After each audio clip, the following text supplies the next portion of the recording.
ஹரே கிருஷ்ணா. மீண்டும் இஸ்கான் சேலம் சார்பில் இன்னைக்கு இந்த நிகழ்ச்சிக்கு வருகை தந்திருக்கும் எல்லா பக்தர்களையும் மிகவும் அன்போடு வரவேற்கிறோம். உங்க எல்லாருக்கும் எங்களுடைய இன்னைக்கு மக்கர சங்கராந்தி, தமிழ்நாட்டில் நம்ம பொங்கல் கொண்டாடுறோம். உங்க எல்லாருக்கும் எங்களுடைய வாழ்த்துக்கள். ஹரே கிருஷ்ணா. இன்னைக்கு மிகவும் மங்களமான நாளும் கூட.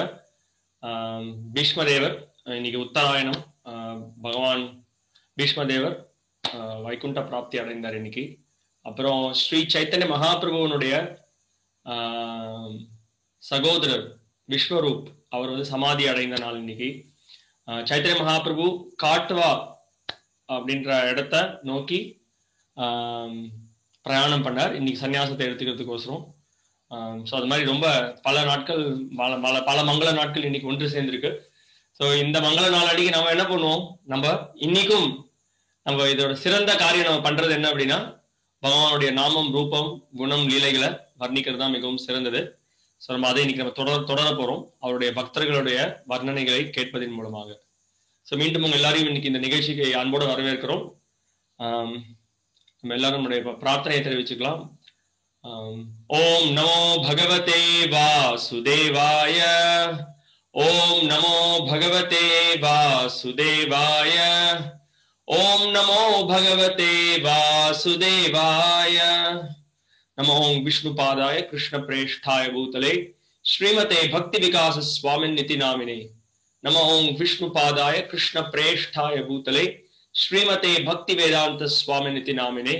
நமஸ்தே சாரஸ்வதே தேவே கௌரவாணி பிரச்சாரிணே निर्विशेष शून्यवादी पाश्चात्य देशतारिणे. जय श्री कृष्ण चैतन्य प्रभु नित्यानंद श्री अद्वैत गदाधर श्रीवासादि गौर भक्त वृंद. हरे कृष्णा कृष्ण कृष्ण हरे हरे, हरे राम राम राम हरे हरे. நம்ம இன்னைக்கு தொடர்ந்து ஸ்ரீமத் பாகவதத்தினுடைய 4வது ஸ்கந்தம் 8வது அத்தியாயத்தினுடைய துருவ மகாராஜ் காட்டிற்கு காடை போய் அடையறதுக்கு தயாராயிட்டார். அந்த சம்பவங்களை நம்ம இன்னைக்கு அதிகமாக கேட்கலாம். அதற்கு முன்னாடி போன வாரம் நடந்த விஷயங்களை நம்ம நினைவுபடுத்திக்கலாம். ஸ்வயம்புவ மனு உடைய 2 புத்திரர்களை பத்தி நம்ம கேட்டோம். உத்தானபாதர், பிரியவர்த்தர். அதுல குறிப்பா பிரியவர்த்தருடைய சரித்திரத்தை இந்த துருவலீலை முடிந்த பிறகு அந்த சரித்திரம் தொடங்கும். சோ உத்தானபாதர் யார்? அவருக்கு 2 மகன்கள் இருந்தாங்க, துருவன், உத்தமன். அவருடைய 2 மனைவிகள் சுருச்சியின் மூலமாக துருவன் பிறந்தான். சுனிதியினுடைய புத்திரன் உத்தமன். சுனிதி மேல ஒரு அதிகமான பிரீத்தி இருந்தது உத்தானபாதருக்கு. துருவ மகாராஜுக்கு அவருடைய மடியில உத்தானபாதர் உட்காரத்துக்கு அனுமதி கொடுக்கல. சுருச்சியினுடைய மேல இருந்த பாசத்தின் காரணத்தினால சுருச்சி நீ மறுபடியும் என்னுடைய கர்ப்பத்துல நீ பிறப்பெடுத்தாலே வழிய உனக்கு இந்த தகுதி ஏற்படாது, உங்க அப்பாவோட மடியில் உட்கார முடியாது அப்படின்றத சுருச்சி சொல்றாங்க. சுருச்சி சொன்ன இந்த விஷயமே அது மறைமுகமா என்ன சொல்றாங்கன்னா, சுருச்சி நீ இறந்து மறுபடியும் என்னுடைய கர்ப்பத்துல பிறப்பெடுக்கணும், அப்பதான் உனக்கு இந்த வாய்ப்பு கிடைக்கும் அப்படின்ற கடுமையான வார்த்தையை சுருச்சி உபயோகப்படுத்துறாங்க. கடுமையான வார்த்தையை உபயோகப்படுத்தினதின் காரணத்தினால துருவனால அந்த வலியை தாங்க முடியாம துருவன் என்ன முடிவு பண்ணான் அப்படின்னா, அவன் இதற்கான தீர்வு என்ன, நான் உயர்ந்த பதவியை அடையணும், அதுக்கு என்ன பண்ணணும் அப்படின்றத பத்தி யோசிக்கிறான். அவ மிகவும் ஆக்ரோஷத்தோடையும் கோபத்தோடையும் அவன் சகிச்சிக்க முடியாம அந்த இடத்தை விட்டு, அந்த அரண்மனையை விட்டு வெளியேறும் பொழுது அவங்க அம்மா சுனிதியை கண்டு இந்த சம்பவத்தை பகிர்ந்துகிறான். அப்போ சுனிதி மிகவும் ஒரு புண்ணியம் நிறைந்த ஒரு தாயா இருந்ததுனால சுனிதி சொன்னாங்க, தயவுசெய்து துருவா, நீ உன்னுடைய கோபத்தை நீ உன்னுடைய வார்த்தைகள் மூலமாகவும் சாபத்தின் மூலமாகவும் உன்னுடைய அப்பாவின் மீதோ உன்னுடைய அம்மாவின் மீதோ அதை வெளிப்படுத்தாத. உனக்கு ஏற்படக்கூடிய இந்த சூழ்நிலை நினைவு வச்சுக்கோ, இது பூர்வீக ஜென்மத்தினுடைய கர்ம வினையே காரணம், அதனால நீ யாரையும் குறை சொல்லாத அப்படின்ற ஒரு அற்புதமான கருத்தை சொல்றாங்க. அப்போ அவங்க மேற்கோள் காமிக்கிறாங்க, உனக்கு இந்த பிரச்சனையில தீர்வு நீ அடையணும் அப்படின்னா நீ பண்ண வேண்டிய சிறந்த காரியம் என்ன அப்படின்னா, பகவான் விஷ்ணு மேல தியானம் பண்ணு, அவரை தியானம் செய்யறது தான் சால சிறந்தது அப்படின்றாங்க. அதற்கு மேற்கோள்கள் காமிக்கிறாங்க. ஸ்வயம்புவ மனு, உன்னுடைய உன்னுடைய தாத்தாவர், உன்னுடைய தாத்தா என்ன பண்ணார்? அவரும் நிறைய விரதங்களை கடைபிடிச்சு தர்மங்களை அனுஷ்டிச்சு பகவான் விஷ்ணுவை திருப்திப்படுத்தினார். அவர் உயர்ந்த கதியை அடைந்தார். உன்னுடைய தாத்தாவனுடைய தாத்தா, உன்னுடைய உயர்ந்த தாத்தா பிரம்மதேவர், அவர் என்ன பண்ணார்? தபஸ்யால் ஈடுபட்டார்.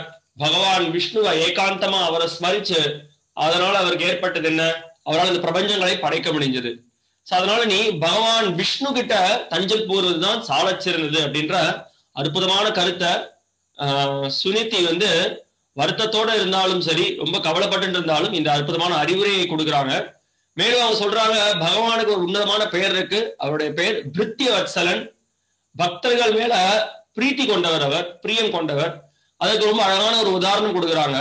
நீ என்னை அணுகிறதின் மூலமா நான் உன்னுடைய அனுதாபத்திற்கு தீர்வை கொடுக்கறதுக்கு நான் முயற்சி பண்றேன். ஆனா பகவான் லட்சக்கணக்கான தாய்மார்கள் ஒன்று கூடி உன்னை ஆஸ்வாசப்படுத்தினா கூட அவருடைய தஞ்சம் மாதிரி தஞ்சத்துக்கு ஈடானது எதுவுமே கிடையாது. அவரால் அவனுடைய கவலையை முற்றிலும்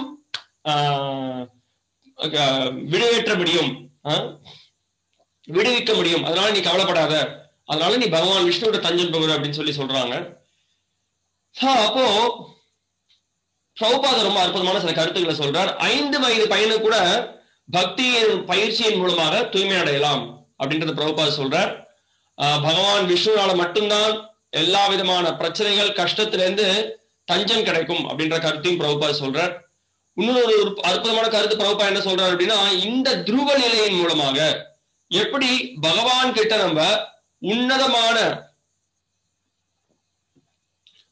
நம்மளுடைய பக்தியின் மூலமாகவும் விரதத்தின் மூலமாகவும் எப்படி உன்னதமான உணர்வுகளை நம்ம வெளிப்படுத்த முடியும் அப்படின்ற கருத்தை பிரபுபாதர் விளக்கிறார். அது மட்டும் இல்லாம பிரபுபாதர் இன்னொரு ஒரு முக்கியமான கருத்தையும் விளக்கிறார். நம்ம வாழ்க்கையில ஏதாவது நம்மளுக்கு பிரச்சனைகள் ஏற்பட்டது, கஷ்டங்கள் ஏற்பட்டதுன்னா அதை வெறுமன புலம்பின்னு இருக்காம அதற்கான தீர்வு என்ன அப்படின்றத நம்ம கண்டறிய முயற்சி பண்ணணும். சாஸ்திரபூர்வமா அதற்கான தீர்வு கண்டறிய முயற்சி பண்ணி அந்த தீர்வுக்கான பாதையை நம்ம பின்பற்றணும் அப்படின்ற கருத்துக்கள்லாம் நம்ம போன வாரம் பார்த்தோம். போன வாரம் இந்த சம்பவங்கள்லாம் நடந்த பிறகு அவங்க அம்மாவனுடைய அறிவுரையின் பேர்ல துருவன் சின்ன பையன் 5 வயதாக இருந்தாலுமே கூட அவ்வளவு அப்பேற்பட்ட மன உறுதியோடையும் அப்பேற்பட்ட ஒரு வைராகியத்தோடையும் உடனடியாக தான் விஷ்ணுவை தேடி அரண்மனையை விட்டு சென்று விடுகிறான். இதான் இந்த சூழ்நிலை. இப்போ நம்ம வெகு விரைவில் நாரத முனி, மிகப்பெரிய உன்னதமான முனிவர், முனி சிரேஷ்டர், அவர் துருவ மகாராஜை சந்திக்க போறார். எப்படி அவர் துருவ மகாராஜை சந்திக்கிறார் அப்படின்றது மிகவும் அற்புதமான விஷயம். எப்படின்னா இது ஒரு அற்புதமான விஷயம். பிரபுபாத பௌர்ணமி விளக்குவார். நான் முன்னாடியே சொல்றேன் இந்த கருத்தை. எங்கெல்லாம் பகவானுடைய பக்தர்கள் அல்லது எவன் ஒருவன் விஷ்ணுவை நாடுகின்றானோ, நேர்மையாக விஷ்ணு கிட்ட தஞ்சம் புகழணும்னு ஆர்வத்தோட இருக்கானோ, அப்பேற்பட்டவனுக்கு பகவான் உடனடியாக தானே இறங்கி வரார்கள், தன்னுடைய பிரதிநிதிகளை அனுப்புறார். அந்த பிரதிநிதிகள் வழிகாட்டுதலை கொடுத்து அப்பேற்பட்டவர்களுக்கு தஞ்சம் அளிக்கப்படுறது. இதுதான் இங்க மிகவும் அற்புதமான ஒரு விஷயம். சோ அந்த சூழ்நிலையெல்லாம் இருக்கும். இப்ப நாரத முனிவர் துருவனை சந்திக்க வர்றார். நாரத ஸ்லோகம் இப்ப நம்ம 4வது ஸ்கந்தம் 8வது அத்தியாயம் 25வது ஸ்லோகத்துல இருந்து 34வது ஸ்லோகம் நாரதர் துருவனுக்கு கொடுக்கக்கூடிய அறிவுரைகளை பத்தி நம்ம பாக்குறோம். ஒரு 10 ஸ்லோகங்கள்ல ரொம்ப அற்புதமான சில கருத்துக்கள், விவாதங்கள் 2 பேருக்கிடையே நடக்கிறது. சோ இந்த கவனத்தோட கேளுங்க. நாரதஸ்தத் உபாகர்ண்ய ஞாத்வா தஸ்ய சிகீர்ஷிதம் ஸ்பிருஷ்ட்வா மூர்தன்யகக்னேன பாணினா பிராஹ விஸ்மிதஹ. இந்த இடத்துல என்ன சொல்லப்படுது அப்படின்னா, நாரதருக்கு இந்த செய்தி எப்படியோ காதுல கெட்டியது. எப்படி கெட்டியது? அதான் நான் ஏற்கனவே சொன்னேன். இந்த துருவன் உடைய அற்புதமான செயலை பார்த்து இப்படிப்பட்ட ஒரு மன உறுதி கொண்டிருக்கக்கூடிய துருவன் எப்பேற்பட்ட ஒரு ஆச்சரியமான ஒரு காரியத்தை பண்றதுக்கு தயாராயிட்டான். யார் இந்த பையன் அப்படின்னு நாரதர் ஆர்வத்தோட உடனடியாக அவனை நம்ம சந்திச்சு அவனுக்கு வழிகாட்டுதலை கொடுத்து திருப்பியும் அவனை பகவானோட வாசஸ்தலத்துக்கு அழைச்சிக்கணும், அவனுக்கு வழிகாட்டுதலை கொடுக்கணும் அப்படின்னு சொல்லி பிரபுபாதர் பொருளுரையில ரொம்ப அழகாக விளக்குறார். பிரபுபாதர் சொல்றார், நாரதரால எப்படி புரிஞ்சுக்க முடிஞ்சது, எப்படி தெரிஞ்சுக்க முடிஞ்சது? ஏன்னா நாரதருடைய உன்னத நிலை என்ன அப்படின்னா, அவர் திரிகாலஜ்யா. திரிகாலஜ்யா அப்படின்னு என்ன அர்த்தம் அப்படின்னா, 3 காலத்தையும் அறிந்திருக்கக்கூடியவர். திரிகால ஜ்ஞா. நம்ம அஜ்ஞானத்துல இருக்கோம். ஆனா ரிஷிகள் அல்லது உயர்ந்த சாதுக்கள் ஞானத்துல இருக்காங்க. இந்த ஞானத்துல இருக்கக்கூடிய ரிஷிகள்னால கடந்த காலம், நிகழ்காலம், எதிர்காலம் 3 காலங்களையும் அவங்களால பார்க்க முடியும்.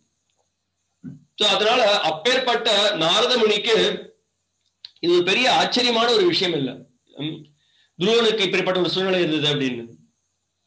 அவனுடைய துருவனுடைய அந்த உறுதியை, சின்ன பையனா இருந்தாலுமே என்னடா அது ஒரு சின்ன பையனுக்கு இப்பேற்பட்ட ஒரு கோபமா, இப்பேற்பட்ட ஒரு உறுதியா, இது என்ன ரொம்ப ஆச்சரியமா இருக்கு, யாரை வேணும் அப்படின்னு சொல்லி பார்க்கலாம்னு ஆர்வத்தோட நாரதரங்க இறங்கி வர்றார்.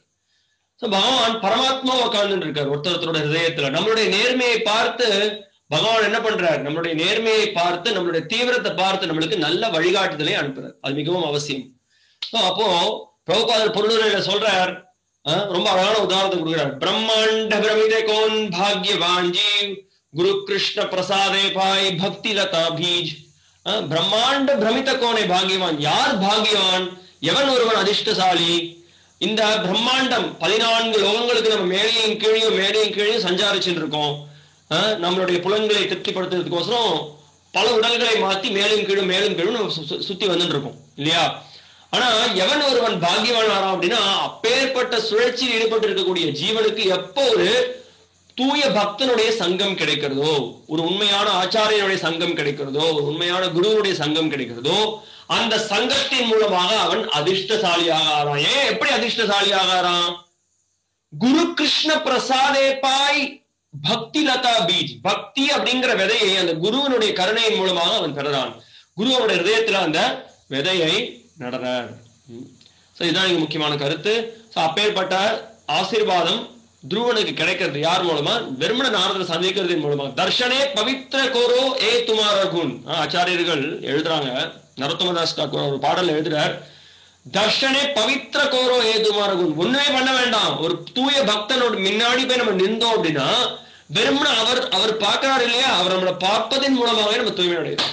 அதனாலதான் தூய பக்தர்கள் எங்கெல்லாம் பிரவச்சனம் கொடுக்குறாங்களோ, பிரவச்சனம்னா உபன்யாசங்கள் எங்க கொடுக்குறாங்களோ, அவங்க எங்க தரிசனம் கொடுக்குறாங்களோ, அங்க எங்க பகவானுடைய நாம ரூப குணநிலைகளை புகழறாங்களோ, அந்த சத்சங்கத்துக்கு நம்ம நாடி ஓடி போனோம். அந்த இடத்துக்கு ஓடி போய் அதை கேட்கறதுக்கு தயாராகும்.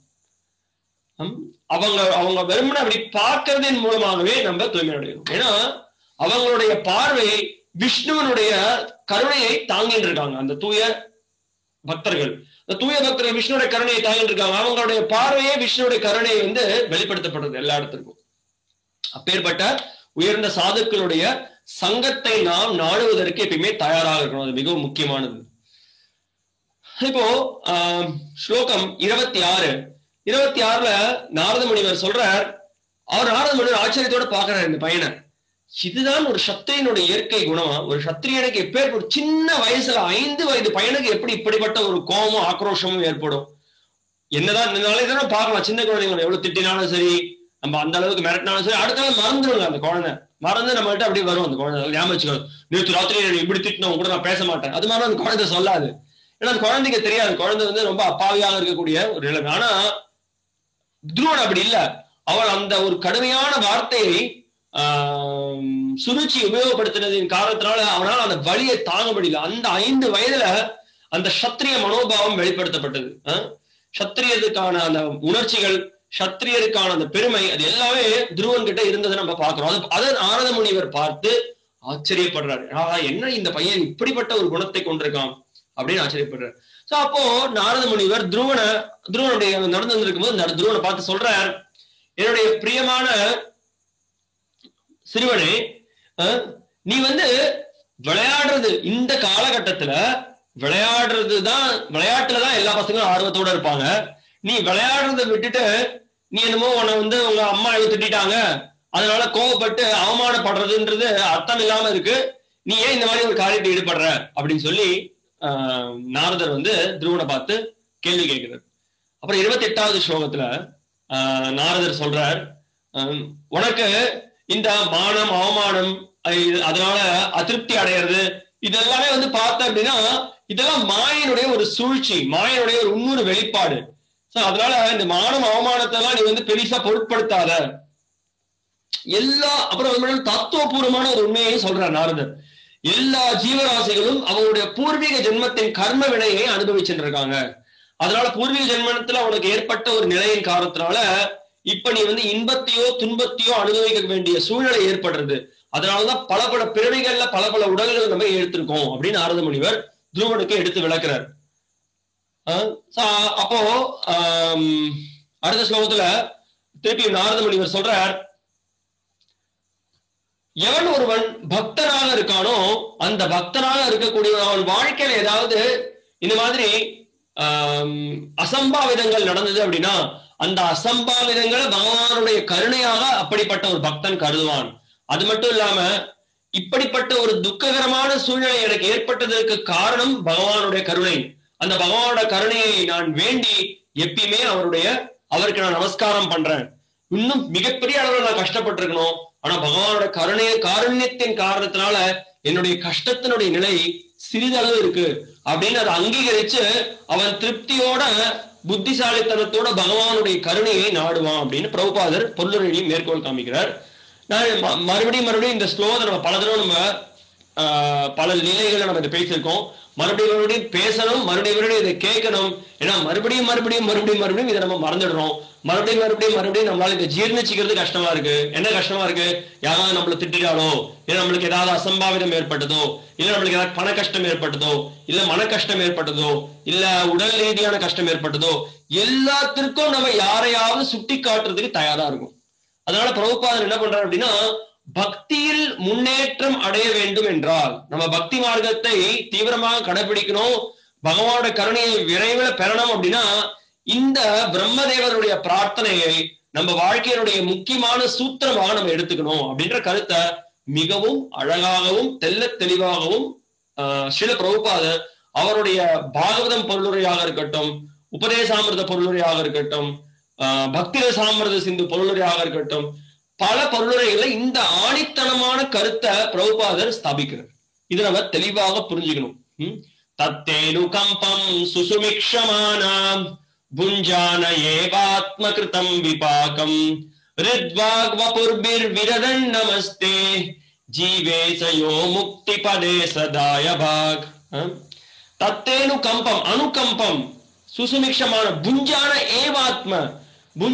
ஏவாத்மனா எனக்கு ஏற்பட்டிருக்கக்கூடிய இந்த சூழ்நிலை காரணம் நான் தான். அதற்கு காரணம் பூர்வீக ஜென்மத்தை நான் ஒரு தப்பான காரியம் பண்ணியிருக்கேன். அந்த தப்பான காரியத்தினுடைய பிரதிபலனை இப்போ எனக்கு கிடைக்கிறது. அதனால நான் என்னுடைய மனம் உடல் வாக்கு எல்லாத்தையும் கொண்டு பகவானை ஸ்துதிக்கிறேன், அவரை நான் பாராட்டுறேன். என்னுடைய சூழ்நிலை மிகவும் மோசமான சூழ்நிலையாக ஆயிருக்கணும், ஆனா அவருடைய கருணையினால இந்த அளவுக்கு தான் எனக்கு கஷ்டம் ஏற்பட்டிருக்கு அப்படின்றது ரொம்ப தெளிவாக அந்த பக்தன் புரிஞ்சுக்கலாம். அப்பேற்பட்ட பக்தனுக்கு என்ன கதி ஏற்படுறது? ஜீவேச யோ முக்தி பதேசதாயபாக், முக்தி பதே, அவனுக்கு வந்து பகவானுடைய திருதாமத்தை அவருடைய வைகுண்ட வாசலை அடையிறதுன்றது அவருடைய பிறப்புரிமை அப்படின்ற கருத்தை ரொம்ப அழகாக ஸ்ரீல பிரபுபாதர் விளக்குறார். அதை நம்ம புரிஞ்சுக்கணும். அதனால மிகவும் அது அவசியம். அந்த கருத்து நம்மளுக்கு அவசியமாக இங்க படுறது. அதை நம்ம ரொம்ப கவனத்தோட அதை நம்ம வாழ்க்கையில எப்படி நடைமுறைப்படுத்துறதுன்றது பார்க்கணும். அது கஷ்டமானது, ஆனா அதை நம்ம புரிஞ்சுன்னு நம்ம பகவானுடைய திருப்திக்கோசரம் நம்ம வாழ்க்கை இருக்குன்றதை நம்ம ஏத்துட்டோம் அப்படின்னா அப்ப நம்ம வாழ்க்கையில உண்மையிலேயே எல்லா விதமான சூழ்நிலையும் தெளிவாக நம்மளால சந்திச்சு அதை எதிர்த்து நம்மளால போராட முடியும். ஹரே கிருஷ்ண. ஸ்ரீல பிரபுபாதர் அந்த கருத்தை மிகவும் தெளிவாக விளக்குறார். ஸ்லோகம் 30. அப்புறம் சொல்ற நாரதர், இப்படிப்பட்ட கடுமையான நீ வந்து காட்டுக்கு போறேங்கிற, காட்டுக்கு போனா பல விதமான தவங்களை புரியணும், விரதங்களை கடைபிடிக்கணும்.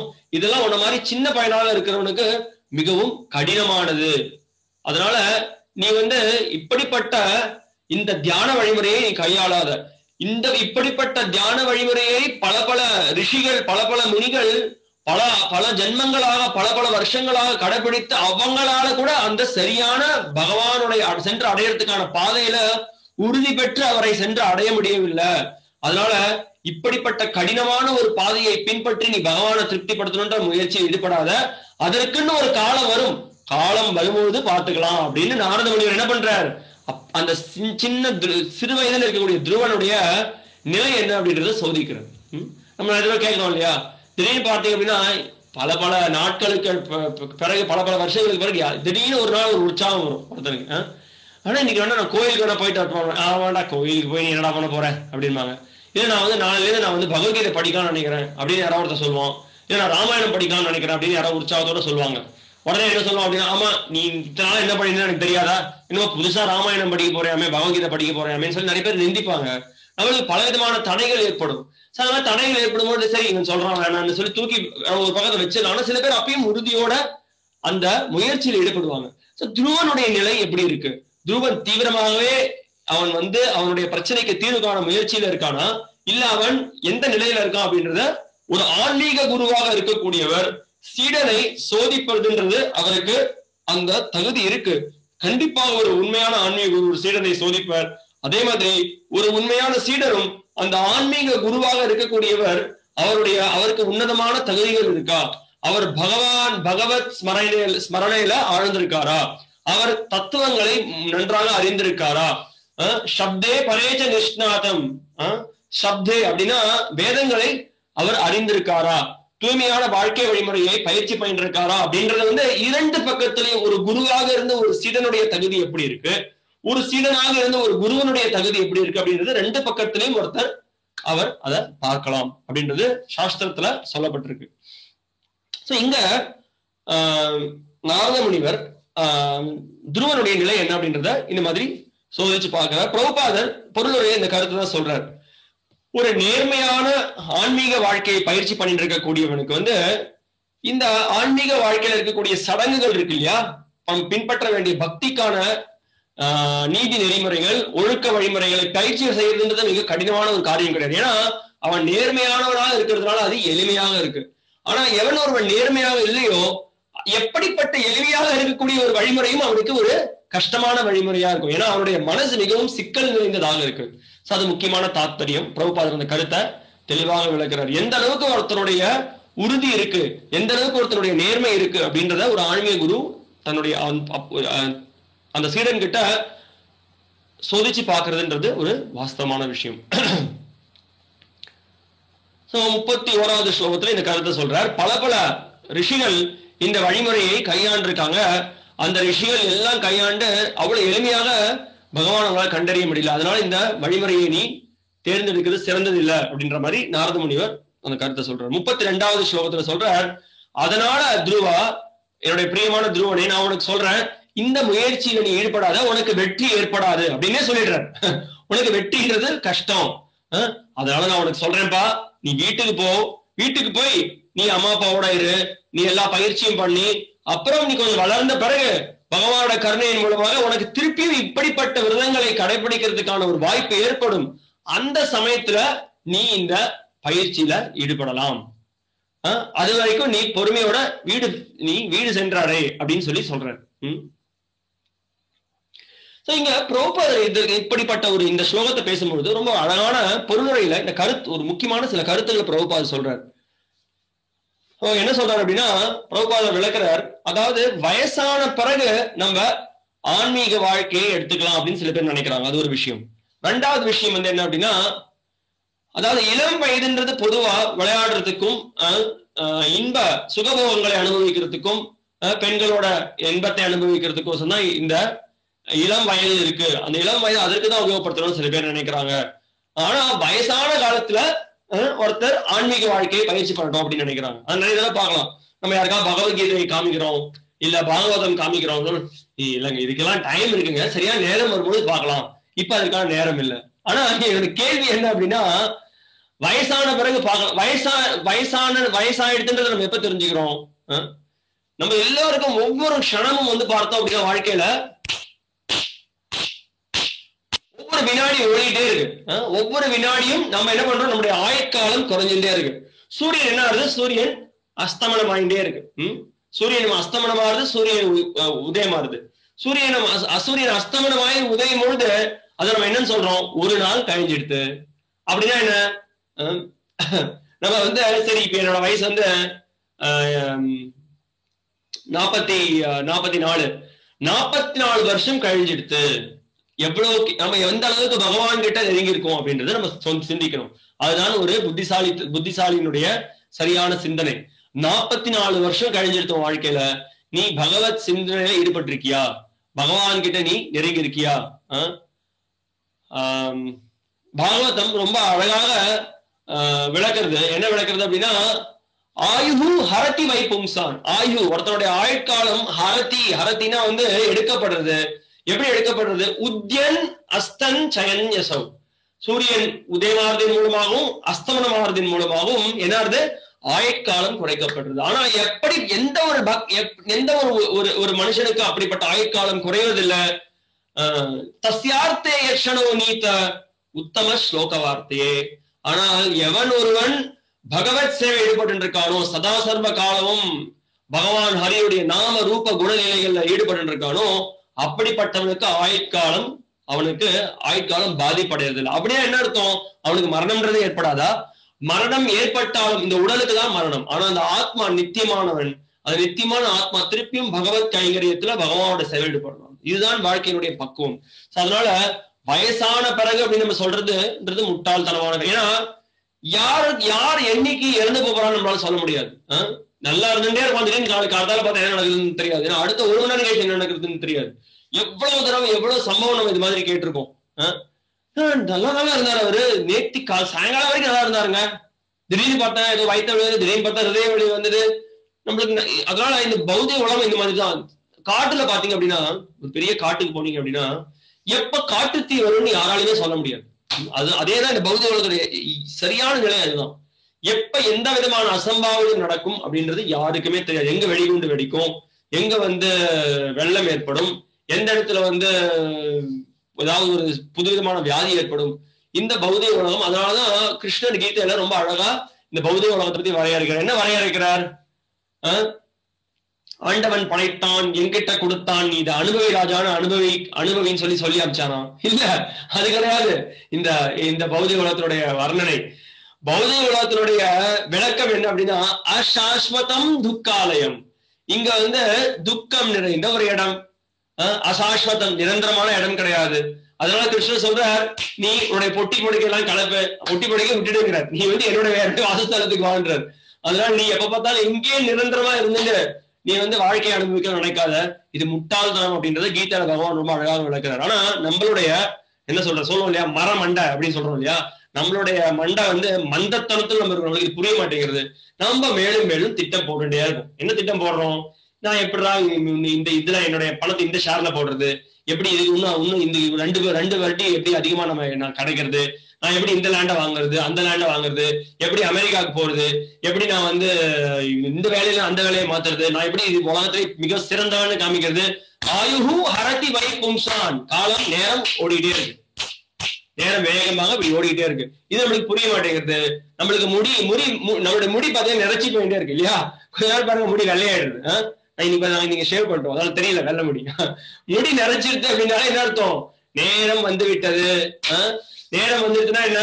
பகவத் சிந்தனையில் ஈடுபடு, காலத்தை விரயம் செய்யாத அப்படின்ற கருத்து மறுபடியும் பகவத்கீதை பாகவதம்ல ஆச்சாரியர்கள் பகவான் ரொம்ப நம்மளுக்கு நினைவுபடுத்திட்டே இருக்காங்க.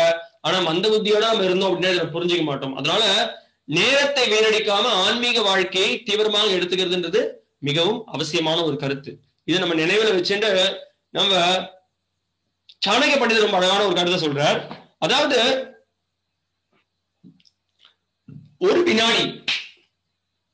வினாடி போயிடுத்து அப்படின்னா, நீ நம்ம வந்து மோடி நம்மளுக்கு தெரிஞ்சவராக கூட இருக்கட்டும், பிரதம மந்திரி மோடி இருக்காரு, இல்ல பிரதம மந்திரி மோடியை கூட இருக்கட்டும், அவரே கூட அந்த ஒரு நொடிய அவர்கிட்ட இருக்கக்கூடிய பொற்காசுக்களாக இருக்கட்டும், இல்ல அவர்கிட்ட இருக்கக்கூடிய பேங்க் பேலன்ஸ் என்னவனா இருக்கட்டும், அது திரும்பி வாங்க முடியாது. போன நேரம் மணி இப்ப 7:32 ஆயிடுத்து. 7:32 3 வினாடி போச்சு. என்னால 3 வினாடி எடுக்க முடியாது, அது நேரம் போனதுதான். அதனால நேரத்தை வீணடிக்காம நம்ம நேரத்தை பகவத் சேவையில் ஈடுபடுத்துறதுக்கு பயிற்சி எடுத்துக்கணும். அதுதான் இந்த சத்சங்க நிகழ்ச்சி, அதுதான் இந்த பாகவத ஸ்ரவணம், அதுதான் இந்த நாம சங்கீர்த்தனத்தினுடைய இயக்கத்தினுடைய நோக்கம். அவ்வியர்த்த காலத்துவம் அப்படின்னு ஸ்ரீ ரூப கோஸ்வாமி சொல்றாரு. நேரத்தை ஒரு க்ஷணம் கூட வீணடிக்க மாட்டான் பக்தன். அதனால மிகவும் அவசியமான ஒரு கருத்து இது. பிரபுபாதனால பொருளுரையில மேலும் விளக்குறார். எவன் ஒருவன் தீவிரமாக இருக்கானோ ஆன்மீக வாழ்க்கையில அவன் விரைவில் பக்தி பாதையை எடுத்துக்கணும் அப்படின்ற கருத்தை பிரபுபாத் சொல்றார். அதே சமயத்துல ஒரு குருவாக இருக்கக்கூடியவர் சீடனுடைய நிலை என்ன அப்படின்றத எப்பயுமே சோதிக்கிறதுக்கான தகுதி அவருக்கு இருக்கு அப்படின்றத பிரபுபாத் சொல்றாரு. ஸ்லோகம் 33 நம்ம போறோம் இப்போ. யஸ்ய யத்தைவ விஹிதம் சதேன சுக துக்கயோஹோ ஆத்மானங் தோஷயன் தேஹி தமஸஃ பாரம் ரிச்சதி. அது சொல்றார் யஸ்ய யத்தைவ விஹிதம். எந்த ஒரு நிலையாக இருக்கட்டும், சதேன சுக துக்கயோஹோ, நம்மளுக்கு ஏற்பட்டிருக்கக்கூடிய ஒரு சூழ்நிலை தெய்வ விகிதம்னா பகவானோட இச்சை இப்படிதான் இருக்கு, அது சுகமாக இருக்கட்டும் துக்கமாக இருக்கட்டும், இப்படிப்பட்ட ஒரு மனப்பான்மையை கொண்டு பகவானோட இச்சை இதுதான் நம்ம எவன ஒருத்தர் தெரிஞ்சுக்கிறானோ அவனால ஆத்மானம் தோஷியன் தேகி, அவனால சந்தோஷமாக இருக்க முடியும், அதாவது அவனால அமைதியாக இருக்க முடியும், திருப்தி அடைந்து இருக்க முடியும். அப்படிப்பட்டவன் தமசா பாரம் ரிச்சதி, பாரம் ரிச்சதை மிக விரைவில் அவனால கடந்து செல்ல முடியும். எதை கடந்து செல்ல முடியும்? தாமசா. இது பௌதிக உலகமே ஒரு தாமசிக ஒரு உலகம். அப்படின்னா என்ன? இருள் சூழ்ந்த ஒரு இடம். இங்க சூரிய வெளிச்சம் இல்லைன்னா அப்படின்னா இங்க வெளிச்சத்துக்கான இடம் கிடையாது. அதான் இந்த பௌதிக உலகத்தோட இயற்கை. அதனால இப்படிப்பட்ட ஒரு மனப்பான்மையை கொண்டிருந்தா தெய்வத்தினுடைய ஏற்பாடு அப்படின்னு புரிஞ்சுட்ட அப்படின்னா நீ கஷ்டப்படுறதுக்கு ஒண்ணும் இல்லை அப்படின்ற கருத்தை பிரபுபாதர் ரொம்ப அழகாக விளக்குறார். நாரத முனி விளக்குறார். 34வது ஸ்லோகத்துல ரொம்ப அழகாக உண்மையாக இன்பமாக நம்ம இருக்கணும் அப்படின்னா அதற்கான ஒரு ரகசிய சூத்திரம் இங்க விளக்கப்படுறது. அதனால கவனத்தோட கேளுங்க இந்த ஸ்லோகத்தை. குணாதிகம் முதங் லிப்சேத் அனுக்ரோஷம் குணாதமாத் மைத்ரிங் சமானாத் அன்விச்சேன் நதாபைர் அபிபூயதே. ரொம்ப அழகாக சொல்லப்படுறது. குணாதிகான், எவன் கிட்ட குணம், அதாவது நற்குணங்கள் உயர்ந்திருக்கோ, நற்குணங்கள்னா ஆன்மீக குணங்கள் எல்லா விதத்திலும் உயர்ந்த குணங்கள் இருக்கோ, அப்படிப்பட்டவர் நம்ம பார்க்கும்பொழுது முதம் லிப்சே, சிரிச்ச முகத்தோட ரொம்ப ஆனந்தத்தோட அவரை நம்ம வரவேற்கணும். ஆனா நம்ம என்ன பண்றோம்? ரொம்ப அழகா சொல்றார். பொதுவா நம்ம என்ன பண்றோம்? வந்துட்டான்டா பா, எங்க இருந்தா வந்தானோ, இத்தனை நாளா நான் நிம்மதியா இருந்தேன் இந்த இடத்துல, இவன் என்னமோ நம்மளுக்கு தெரியாத புதுசா என்னமோ சொல்லித்தரான், என்னமோ சொல்லித்தரான், என்னமோ இவனுக்கு இது தெரியும் அது தெரியும்ன்றான். உடனடியாக பொறாமை, உடனடியாக வெறுப்பு அப்படிப்பட்டவன் மேல.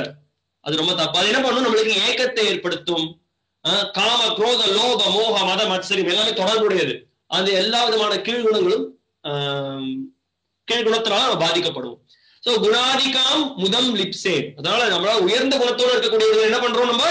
நம்ம நல்ல மனப்பான்மையோட அவங்கள நம்ம சந்தோஷத்தோட அவங்களை வரவேற்கணும், அவங்களுக்கு நம்ம சேவை புரியணும், அவங்கள்ட்ட நம்ம கேட்டு கத்துக்கணும். அது நம்மளுக்கு மிகவும் நல்லது. அப்புறம் நாரதமுனி சொல்றார் அனுக்ரோஷம் குணாதமாத், அதாவது குணாதமாத்னா ஆதமா, அதாவது கீழ்நிலையில இருக்கக்கூடியவங்க, நற்குணங்கள் இல்ல நிறைய, ரொம்ப சாதாரண மிகவும் எளிமையான நிலையில இருக்கும். அப்படிப்பட்டவனுக்கு அனுக்ரோஷம்னா நம்ம கருணையை வெளிப்படுத்தணும். அப்புறம் என்ன பண்ணுவோம்? நம்மளுக்கு தெரியாத ஒருத்தர் தான் அப்படின்னா அவன்கிட்ட நம்ம எல்லா விதமான வித்தையும் காட்டுவோம். எனக்கு இது தெரியும், எனக்கு அது தெரியும், நான் இது பண்ணேன் அது பண்ணேன், 1985 நான் இந்த கம்பெனியில வேலை செஞ்சிருந்தேன், நான் அங்க பண்ணேன், நான் 5 வருஷம் இது பண்ணேன், நான் எனக்கு நான் ஏரோப்ளைன்ல போயிருக்கேன், நான் அமெரிக்காவுக்கு போயிருக்கேன், நான் ஜப்பானுக்கு போயிருக்கேன், அதை பண்ணி இதை பண்ணி இல்லாத பொல்லாதெல்லாம் பேசுவோம். ஏன்னா அவனுக்கு ஒன்றும் தெரியாது. அதே மாதிரி பார்க்கலாம் சில பேர் பாத்தீங்கன்னா, அதாவது ரொம்ப சாதாரண மக்களாக இருப்பாங்க, பெருசா ஒன்றும் அவங்க படிச்சிருக்க மாட்டாங்க, பெரிய அந்த அளவுக்கு ஆன்மீக வாழ்க்கையில் ஒன்றும் தெரியாது. அவங்கள்ட்ட பாத்தீங்கன்னா பெரிய பெரிய ஸ்லோகங்களை சொல்லுவான், நான் இந்த புஸ்தகம் தெரியும், எனக்கு தான் எல்லாம் தெரியும். இதெல்லாம் ரொம்ப மிகவும் ஆரம்ப நிலையில இருக்கக்கூடிய புத்தி. இப்படிப்பட்ட புத்தி இருக்கக்கூடாதுன்றது ரொம்ப அழகா நாரத முனிவர் சொல்றாரு. அந்த அனுக்ரோஷம் குணாதமாத், கருணையோட அவனுக்கு எப்படி உதவுறது அப்படின்றத பார்க்கணும். இதுதான் ஒரு வைஷ்ணவனுடைய குணம். அப்புறம் சொல்றார் மைத்ரீன் சமானாத் அன்விச்சேன், அதாவது நம்மளுக்கு சமமானவர்களாக இருக்கக்கூடியவர்கள்ட்ட ஒரு நட்பை நம்ம வளர்த்துக்கணும். நட்பை வளர்த்துட்டு அவங்களுடைய நற்குணங்களை நம்ம பாராட்டி அவங்கள்ட்ட நம்ம நல்ல ஒரு உறவோட வச்சுக்கணும். அவங்கள்ட்ட போய் நம்மளுடைய தற்பெருமையை வெளிப்படுத்தி இருக்கிறது அர்த்தம் இல்லை அப்படின்ற கருத்தை பிரபுபாதர் ரொம்ப அழகா பொருளுரை சொல்றார். அப்ப பிரபுபாதர் சொல்றார், ந தாபைர் அபிபூயத்தே, எவன் ஒருவன் இந்த 3 சூத்திரங்களை பின்பற்றுகின்றானோ அவன் தாபத்தினால அவன் கஷ்டத்துக்கு உட்பட மாட்டான், அவன் எந்த விதமான ஏக்கம் இல்லாம விடுதலை அடைந்திருப்பான்ற ரொம்ப அழகான கருத்தை நாரத முனிவர் சொல்றார். சோ அதனால பிரபுபாதர் சொல்றார், உண்மையிலே இந்த ஆன்மீக உலகத்தை நீங்க யோசிச்சு பாருங்களேன், இந்த 3 விஷயம் தான் நடக்குது. ஒருத்த பக்கத்து வீட்டுல வந்து புது கார் வாங்கிட்டான், எங்கட கார் இல்ல, உடனே என்ன ஆறுது, நெருப்பு ஜுவாலை, அல்சர் வந்துருது அவனுக்கு இல்லையா. அடுத்தது என்ன பிரச்சனை, நம்மளோட கீழே இருக்கானா அவனை நல்லா ஏற்றி பழகணும். அவன் பார்க்கலாம், பெரிய பெரிய பெரிய பெரிய பள்ளிக்கூடமாக இருக்கட்டும், பல்கலைக்கழகமாக இருக்கட்டும், பெரிய பெரிய தொழிற்சாலைகளாக இருக்கட்டும், இல்ல சட்டமன்றமாக இருக்கட்டும், எல்லா துறைகளிலும் இந்த இப்படிப்பட்ட ஒரு மனப்பான்மை இருக்கிறத நம்ம பார்க்கலாம். அதனால பௌத்த உலகத்துல வந்து எல்லாருடைய இயற்கையே என்ன அப்படின்னா, எப்படி நான் ஏற்றி பழைக்கிறது, இந்த உலகத்துல இந்த இயற்கையை எப்படி ஏற்றி பழைக்கிறது, மற்றவர்களை எப்படி ஏற்றி பழைக்கிறது, கேவலம் என்னுடைய புல இன்பத்துக்கோசரம் நான் எப்படி எல்லாரையும் என் பக்கம் எல்லாரையும் நான் வந்து திசை திருப்புறதுன்றதுதான் எல்லாருடைய நோக்கமாக இருக்கு. ஆனா இந்த ஆன்மீக பாதையை பின்பற்றக்கூடியவர்கள், பகவத் பக்தர்களாக இருக்கக்கூடியவர்கள் எப்படி மற்றவர்களுக்கு உதவுவது அப்படின்றத அவங்க பார்க்கலாம். அதனால இந்த 3 சூத்திரங்களை நன்றாக அறிந்திருந்த பக்தர்கள் அவங்களால மட்டும்தான் இந்த பௌத்த உலகத்தில் இன்பமாக இருக்க முடியும். ஏன்னா பக்தனுக்கு யார் வேலையும் பொறாம கிடையாது, எல்லோருக்கும் மற்றவர்கள் எல்லோருக்கும் எப்படி உதவுவது அப்படின்றத ஒரு பக்தன் பார்க்கிறான். அதனால ஒரு பக்தனாக இருக்கக்கூடியவன் மட்டும்தான் இந்த குணங்களை சரியாக புரிந்து கொண்டிருக்கான் அப்படின்றது மிகவும் முக்கியமான கருத்து. பிரபுபாதர் இப்போ என்ன ஆகுதுன்னா, இப்படிப்பட்ட எல்லா அறிவுரைகளையும் நாரத முனிவர் துருவன் கிட்ட பேசுறாரு. இப்ப துருவன் என்ன பண்றான் அப்படின்னா, இதெல்லாம் கேட்டுட்டு துருவன் இப்போ மிகவும் கவனத்தோட எல்லாத்தையும் புரிஞ்சுட்டு அவன் ரொம்ப தீர்க்கமான சில வார்த்தைகளை உபயோகப்படுத்த போறான். துருவன் சொல்றான், ஸ்லோகம் 35. இப்போ அடுத்த ஒரு 4 ஸ்லோகங்கள்ல துருவன் வந்து பதிலளிக்கிறான். சோயம் ஷமோ பகவதா சுகதுக்க ஹதாத்மனாம் தர்ஷித கிருபயா பும்சாம் துர்தர்ஷோஸ்மத் விதைஸ்துயஹ. துருவன் சொல்றான், சோயம் சமோ பாகவதா. பிரியமான நாரத முனி அவர்களே, இந்த சுக துக்கத்தை பத்தி எல்லாம் சொன்னீங்க, ஹதாத்மானம், இதெல்லாம் வந்து பிராமணர்களுக்கான அறிவுரை. தர்ஷித கிருபையா பும்சாம், நானும் அறியாமையில வந்து சூழப்பட்டிருக்கேன், என்னால நீங்க சொல்லக்கூடிய இந்த கருத்துக்கள் என்னுடைய புத்திக்கு எட்ட மாட்டேங்கிறது. ஏன்னா அறியாமையில் இருக்கக்கூடிய இதெல்லாம் எனக்கு எதுவுமே எனக்கு வந்து என்னால இதெல்லாம் பின்பற்ற முடியாத ஒரு விஷயம், மிகவும் கடினமான விஷயம், என்னால இதை பின்பற்ற முடியாது அப்படின்றது ரொம்ப தெளிவாக சொல்லிடுறோம்.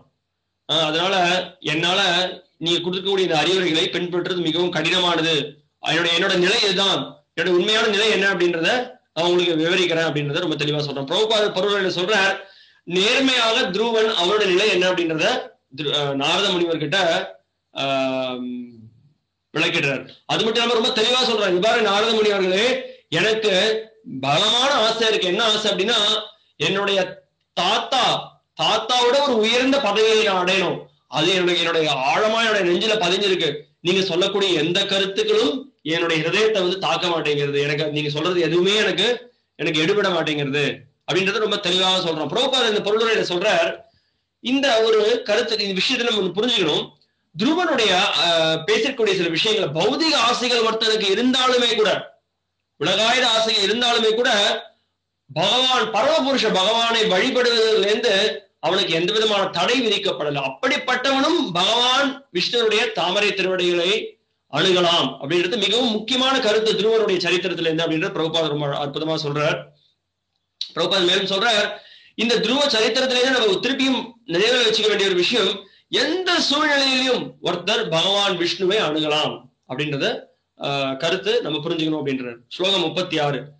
அதாபி மே வினீதஸ்ய சாத்ரம் கோரம் உபேயுஷஹ சுருச்யா துர்வச்சோ பாணைர் நபின்னே ஸ்ரயதே ஹிருதி. சொல்றான், நான் வந்து கொஞ்சம் அவமதிச்சு நடந்துக்கிற மாதிரி இருக்கும். நீங்க கொடுத்திருக்கக்கூடிய இந்த அறிவுரைகளை என்னால வந்து ஏத்துக்க முடியல. அது என்னுடைய தவறுன்னு சொல்ல மாட்டேன். ஏன்னா இது என்னுடைய ஸ்வபாவம். சத்திரிய குடும்பத்துல பிறந்திருக்கக்கூடியவன் எல்லாருக்கும் இருக்கக்கூடிய இயற்கையான ஸ்வபாவம் இது அப்படின்றத துருவன் வந்து ரொம்ப தெளிவாக எடுத்து விளக்குறான் நாரதர்கிட்ட. அது மட்டும் இல்லாம சொல்றான், சுருச்சியினுடைய பலமான வார்த்தைகள் அவன் உபயோகப்படுத்தின அந்த வார்த்தைகள்னால என்னுடைய இருதயம் வந்து வெடிக்கப்பட்டிருக்கு, என்னுடைய இருதயம் வந்து சுக்குநூறாக உடைந்திருக்கு. துர்வாச்சோ பானே, பானேனா அது கூறிய அம்புகளால் நான் தாக்கப்பட்டேன் அப்படின்னு சொல்லி கேள்விப்படுறோம் இல்லையா. அது கூறிய அம்புகள் போல என் இருதயம் வந்து எனக்கு என் இருதயத்துல அடி வாங்கியிருக்கேன். என்னால நீங்க கொடுக்கக்கூடிய இந்த அறிவுரைகள்லாம் எனக்கு எதுவுமே எனக்கு என்னால ஏத்துக்க முடியல அப்படின்ற கருத்தை ரொம்ப அழகாக இங்க துருவன் எடுத்து விளக்குறான். பிரபுபாதர் பொருள்களை சொல்றார், அதாவது 4 விதமான உணர்வுகள் இந்த உலகத்துல இருக்கு அப்படின்றத பிரபுபாதர் சொல்றார். என்ன அந்த 4 விதமான உணர்வுகள் அப்படின்னா, சில பேர் பிராமண தன்மை கொண்ட உணர்வுகள் கொண்டிருக்காங்க, சில பேர் சத்திரிய தன்மை கொண்ட உணர்வுகள் கொண்டிருக்காங்க, சில பேர் வைஷ்ய குணங்கள் கொண்ட உணர்வுகள் கொண்டிருக்காங்க, சில பேர் சூதரருக்கான குணத்தை கொண்டிருக்காங்க அப்படின்றது. இந்த 4 குணங்கள் உலகத்தில் இருக்கக்கூடிய ஒவ்வொரு ஜீவனுக்கும் வேறுபட்ட நிலையில ஒருத்தர்கிட்ட இருக்கிறத நம்ம பார்க்கலாம். பிரபுபாதர் சொல்றாரு, அதனால நாரத முனிவர் கொடுத்த அறிவுரைகள் எல்லாமே ஒரு உயர்ந்த ஒரு பிராமணனால பின்பற்றக்கூடிய ஒரு அறிவுரைகளாக இருக்கு. அது வந்து என்னால பின்பற்ற முடியாது அப்படின்றத ரொம்ப தெளிவாக விளக்கிடுறோம். சரி, நீங்க நம்ம பாக்குற உலகத்துல என்ன பெரிய பிரச்சனை என்ன அப்படின்னா, இந்த இயற்கையாக இது வந்து ஒருத்தர் உயர்ந்தவன் ஒருத்தர் தாழ்ந்தவன் நம்ம வந்து குழப்பிக்கிறதுல அர்த்தமே இல்லை. ஒருத்தருக்கு ஒரு சுபாவம் இருக்கு, அந்த சுபாவத்திற்கு ஏத்த மாதிரி அவங்க தூய்மை அடையப்படணும். அந்த தூய்மை அடையப்படாம ஒருத்தனுடைய சுபாவம் வந்து சத்திரியருக்கான சுபாவம் இருக்கிறவன வந்து நீ வந்து பிராமணனாக முயற்சி பண்ணணும் அப்படின்னா, இல்ல பிராமணனுக்கான போதனைகள் அவன் மேல திணிக்கப்பட்டதுன்னா அவனுக்கு கஷ்டம் அதை பயிற்சி பண்றதுன்றது. அதே மாதிரி ஒருத்தன் வந்து வைஷ்யனாலும் இருக்கான், அவனை வந்து அவனை போய் ஒரு போர்க்களத்துல நிக்க வச்சு அவனை வந்து சண்டை போட சொன்னா அவனுக்கு சண்டை போடுறதுக்கான தைரியம் இருக்காது, எதிரிகளை அவனால பார்க்க முடியாது. சோ நம்ம இந்த உலகத்துல பிறந்தவங்க எல்லாருக்குமே பார்க்கலாம், இந்த 4 பிரிவுகள் இல்லாத இடம் எதுவுமே கிடையாது. நம்ம வேணா சொல்லலாம், இது வந்து ஒரு ஜாதியோ ஒருத்தன் உயர்ந்தவன் தாழ்ந்தவன் மட்டம் தட்டி பாக்குறதோ கிடையாது.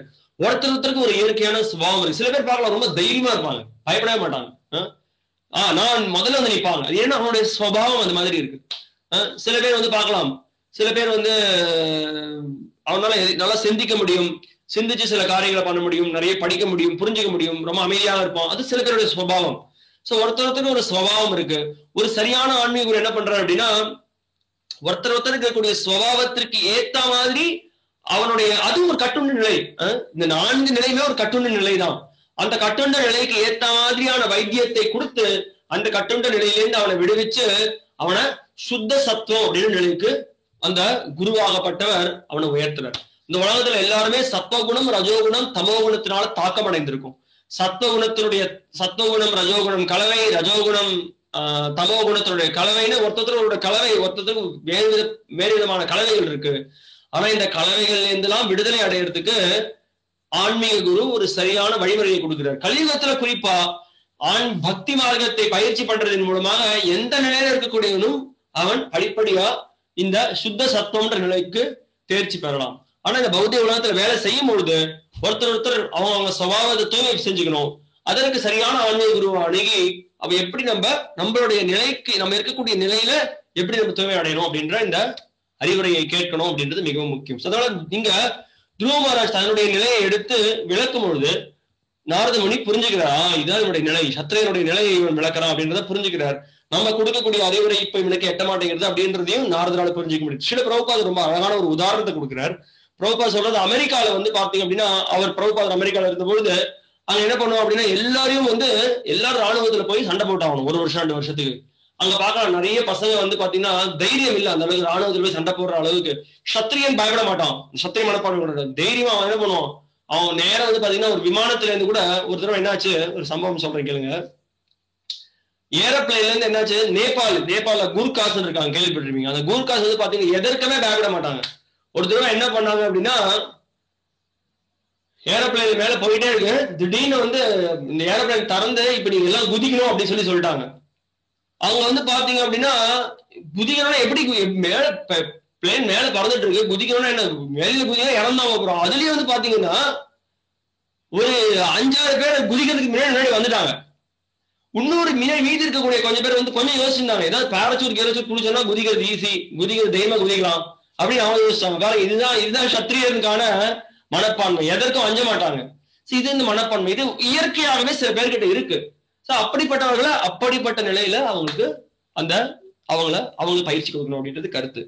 பிரபுபாத் சொல்ற இந்த கிருஷ்ண பக்தி இயக்கம் எல்லாருக்கும் ஒரு வழிகாட்டுதலை கொடுக்கக்கூடிய ஒரு இயக்கமாக இருக்கு. எந்த பின்னணியில இருந்து வேணாலும் இருக்கட்டும், எந்த ஒரு நிலையில இருந்து வேணாலும் இருக்கட்டும், எல்லாரும் கலியுகத்தில் தூய்மை அடையப்படணும். அவங்க எல்லாரும் பகவானுடைய செயல் ஈடுபட்டு தூய்மை அடைந்து அவங்க எல்லாரும் நம்ம சர்வோபாதி வினிர்முக்தம் தத்பரத்வே நிர்மலம் ரிஷிகேன ரிஷிகேஷ சேவனம் பக்தி ருட்சத்தை. இது எல்லாருமே வெளிப்புற அடையாளங்கள் தான். ஆனா இந்த உலகத்துல இருக்க வரைக்கும் சில அடையாளங்கள் இருக்கு. ஆனா அந்த அடையாளங்கள் நம்ம தூய்மைப்படுத்திட்டு பகவத் பக்தி ஈடுபடுறதன் மூலமாக நம்ம தூய்மைப்படுத்திக்கிறோம். இந்த உலகத்துல இன்னைக்கு பிரச்சனை என்ன அப்படின்னா, யாருமே இந்த ஆன்மீக அறிவினுடைய முக்கியத்துவம் தெரியாம இருக்காங்க. ஆன்மீக அறிவினுடைய முக்கியத்துவம் தெரியாம வாழ்க்கையில பயிற்சி பண்ணாம எல்லாரும் மிருகங்களை போல வாழ்க்கையை நடத்திட்டு இருக்காங்க. இன்னைக்கு கலியுகத்துல நேர்மையான சூத்திரர்களை கூட பார்க்கிறதுன்றது மிகவும் அரிதானது. ஏன்? பகவத்கீதையோட வர்ணனை பிரகாரம் ஒரு சூத்திரன்றவன் யாரும் மிகவும் நேர்மையாக இருக்கக்கூடியவன். மேல இருக்கக்கூடிய மூன்று வர்ணங்கள், பிராமணனாக இருக்கட்டும், சத்திரியனாக இருக்கட்டும், வைஷ்ணவர், அவங்க எல்லாருடைய அறிவுரைகள் பிரகாரம் அவன் நேர்மையாக அவருடைய காரிய வேலைகளை செய்யறான். இன்னைக்கு கலியுகத்துல அது கூட பார்க்க முடியல. எல்லா இடத்துலயும் ஏமாற்றம், எல்லா இடத்துலயும் திருட்டுத்தனம், எல்லா இடத்துலயும் கலியுகம் அவ்வளவு ரொம்ப கலையர் தோஷ நிரேராஜன், தோஷங்கள் நிறைந்த ஒரு யுகமாக இருக்கு. அப்படிப்பட்ட இந்த யுகத்திற்கு இந்த கிருஷ்ண பக்தி இயக்கம் ஒரு மிகப்பெரிய வரப்பிரசாதம். ஸ்ரீல பிரபுபாதர் இந்த இயக்கத்தை ஆரம்பிச்சு எல்லாரையும் பகவத் பக்தி சேவையில் ஈடுபடுத்த வச்சார். அதுதான் நம்ம பின்பற்ற வேண்டிய முக்கியமான கருத்து. ஸ்லோகம் 37. பதம் திரிபுவனோத்கிருஷ்டம் ஜிகீஷோ சாது வர்த்மமே ப்ரூஹ்யஸ்மத் பித்ருபிர் பிரம்மன் அன்யைர்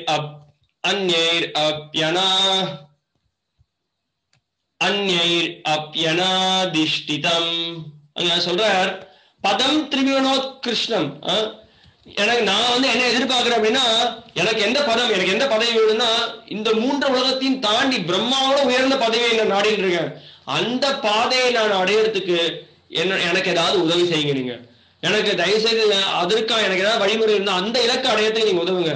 வேற மற்ற அறிவுரைகள் எனக்கு எதுவுமே இப்போ என்னுடைய மனசுல என்னால எதையுமே பின்பற்றுறதுக்கு நான் தயாரா இல்லை அப்படின்றத நிலையை துருவன் எடுத்து விளக்குறார். இந்த இடத்துல நாரத முனி கிட்ட ஸ்ரீல பிரபுபாத் சொல்றார், மிகவும் உயர்ந்த ஒரு பதவியை அடையணும்னு துருவன் எதிர்பார்த்தார். அப்படிப்பட்ட உயர்ந்த பதவியை அடையறதுக்கு என்ன பண்றாரு அப்படின்னா, நாரத முனி யோசிக்கிறார், சரி இவனுக்கு எப்படி எந்த விதமான ஒரு அறிவுரையை நம்ம கொடுத்தோம் அப்படின்னா இவன் இப்படிப்பட்ட ஒரு நிலையில் தூய்மை அடைந்து பகவான் விஷ்ணுனுடைய தாமரை திருவடிகளை மேல பற்று கொள்வான் அப்படின்றத நாரதர் புரிஞ்சுக்கிறார். ஏன்னா எப்படியாவது எதையாவது செஞ்சு இவனுடைய இலக்கை அடைந்தாகணும் அப்படின்றத ஒரு மிகவும் ஒரு வெளியில துருவன் இருக்கான் அப்படின்றத நாரதரால் ரொம்ப தெளிவாக புரிஞ்சுக்க முடியுது.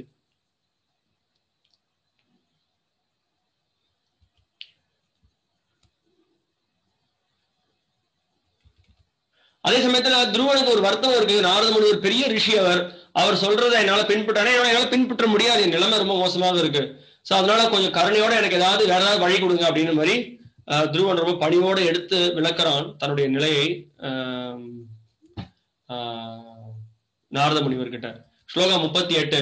நூனங் பவான் பகவதோ யோங்கஜ பரமேஷ்டினஹ விதுதன் அடதே வீணாங் ஹிதாய ஜகதோர்கவத். மேலும் மகாராஜ் சொல்றார், துருவ மகாராஜ் என்ன சொல்ற அப்படின்னா, நீங்க பிரம்மாவனுடைய உயர்ந்த புத்திரன், அது மட்டும் இல்லாம நீங்க என்ன பண்றீங்க, உங்களுடைய வீணையை கொண்டு ரொம்ப அழகாக பகவானுடைய ஸ்மரணையில ஈடுபட்டு இந்த பிரபஞ்சம் முழுக்க எல்லாருக்கும் உதவின்னு இருக்கீங்க. அதனால எனக்கும் உதவுங்க. அது மட்டும் இல்லாம சொல்றோம், எப்படி சூரியன் தன்னுடைய பிரகாசத்தை எல்லா இடத்துக்கும் வாரி வழங்குறதோ அதே மாதிரி எல்லா ஜீவராசிகளுடைய நன்மைக்கோசரமும் நீங்க உங்களுடைய கருணையை வாரி வாரி வழங்கிட்டு இருக்கீங்க. அதனால எனக்கும் உங்களுடைய கருணை மிகவும் அவசியம் அப்படின்றத ரொம்ப அழகாக துருவன் எடுத்து விளக்குறான். பிரபுபாத் பொருளை ரொம்ப அழகா விளக்குறார். ஒரு வைஷ்ணவன் எப்பயுமே எப்படி இந்த உலகத்துல இருக்கக்கூடிய எல்லாருக்கும் நன்மையை பயக்கிறது அப்படின்றத கவனத்தோட ஒரு வைஷ்ணவன் பார்க்கிறான். அதுதான் ஒரு வைஷ்ணவோட உன்னத நிலை அப்படின்றது பிரபுபாத் சொல்றார். அதே சமயத்தில் பிரபுபாத் ஒரு கருத்தையும் சொல்றார். துருவனுடைய உறுதி, துருவனுடைய பலமான அந்த ஆழமான எண்ணம், அவனுடைய உறுதி எந்த அளவுக்கு இருக்கு, அதனால அது எப்படி அவன் திசை திரும்பாம தன்னுடைய இலக்கை அடையணும் அப்படின்றத உறுதியோட இருக்கான். இதை நம்ம பார்க்கணும் இந்த சம்பவத்துல அப்படின்றது பிரபுபாத பொருளுரையில சொல்றாரு. சோ இப்போ நாரதர் என்ன இந்த எல்லா துருவனுடைய இந்த எல்லா விளக்கங்கள்லாம் மிகவும் பொறுமையோட கேட்டு நாரதர் இப்ப பேசுறாரு மறுபடியும்.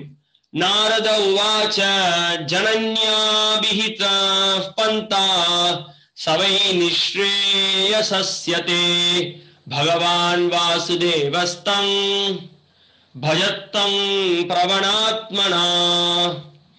ரொம்ப அற்புதமான கருத்தை இந்த இடத்துல நாரத முனிவர் சொல்றார். சுனிதி உனக்கு ரொம்ப ஒரு அற்புதமான அறிவுரையை கொடுத்திருக்காங்க.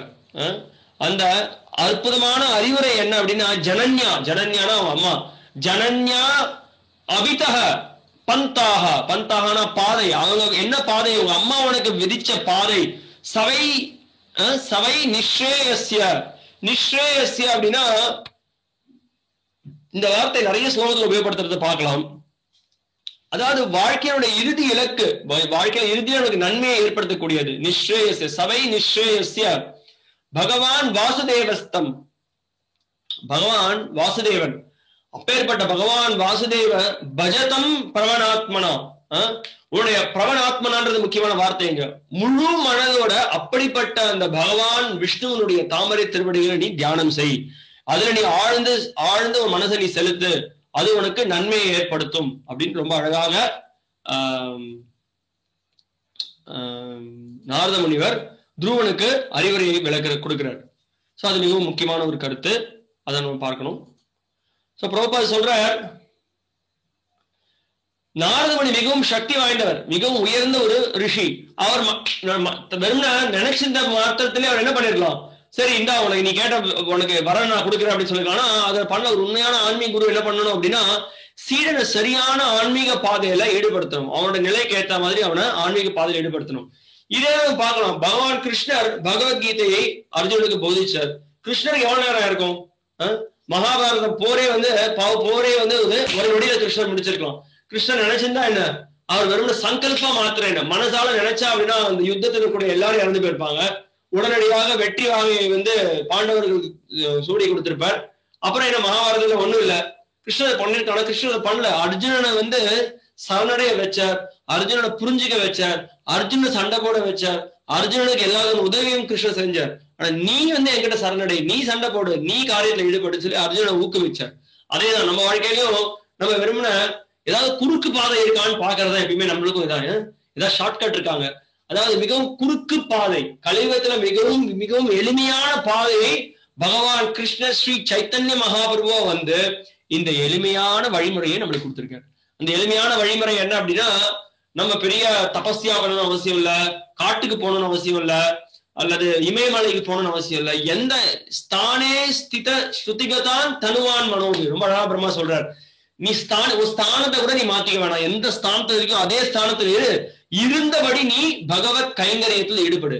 பகவத் கைங்கரியத்தில் ஈடுபடுதுன்றது அவருடைய நாம உச்சாரணத்துல தொடங்குறது.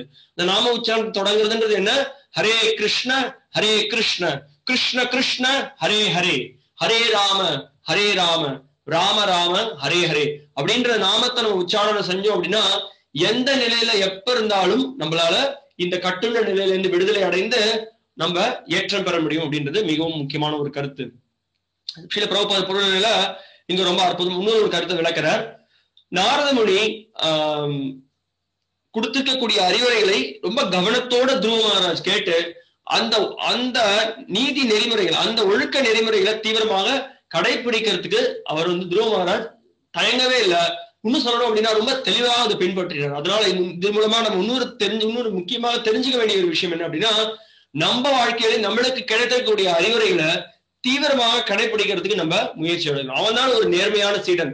சும்மா நான் வந்து ஹரே கிருஷ்ண இயக்கத்திற்கு வந்துட்டேன், நான் ஏதோ வந்து வரேன் போறேன் இல்லாம நம்மளுக்கு தினசரி நம்ம பகவானோட திருநாமத்தை கவனத்தோட உச்சாரணம் பண்றோமா, தினசரி ஸ்ரீல பிரபுபாவுடைய புஸ்தகங்களை படிக்கிறோமா, நம்ம அதிகாலையில எழுந்துக்கிறோமா, பகவானுக்கு நமஸ்காரம் பண்றோமா, அவருக்கு மலர்களை அர்ப்பணம் பண்றோமா, அவருக்கு சமைச்சு நைவேத்தியம் பண்ணி அந்த பிரசாதத்தை சாப்பிடுறோமா, நம்ம உடல்ல திலகம் ரொம்ப அழகாக பகவானோட திருப்திக்கோசரம் அதை போட்டுக்கிறோமா. இதெல்லாம் மிகவும் முக்கியமான அங்கங்கள், பக்தியுடைய முக்கியமான அங்கங்கள். இதை நம்ம புரிஞ்சுட்டு அதை நம்ம பின்பற்றுறதுக்கு தயாரா இருக்கணும். தர்மார்த்த காம மோக்ஷாக்கியம் ய இச்சேத் ஸ்ரேய ஆத்மனஹ. ஸ்லோகம் 41.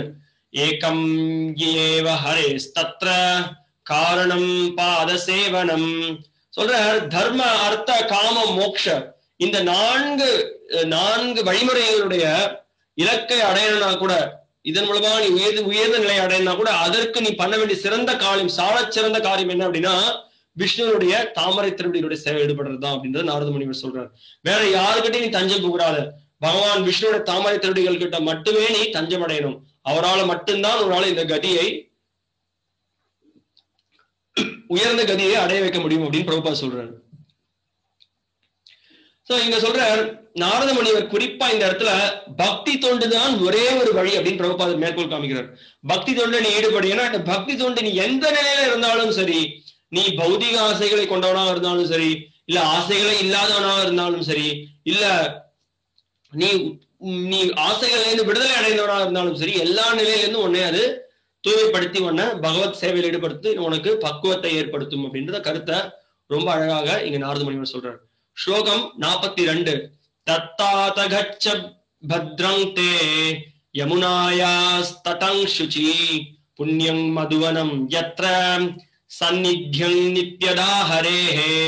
ரொம்ப முக்கியமான ஸ்லோகம் இது. இங்க சொல்றார் தத்தாத கச்ச பத்ரங் தே.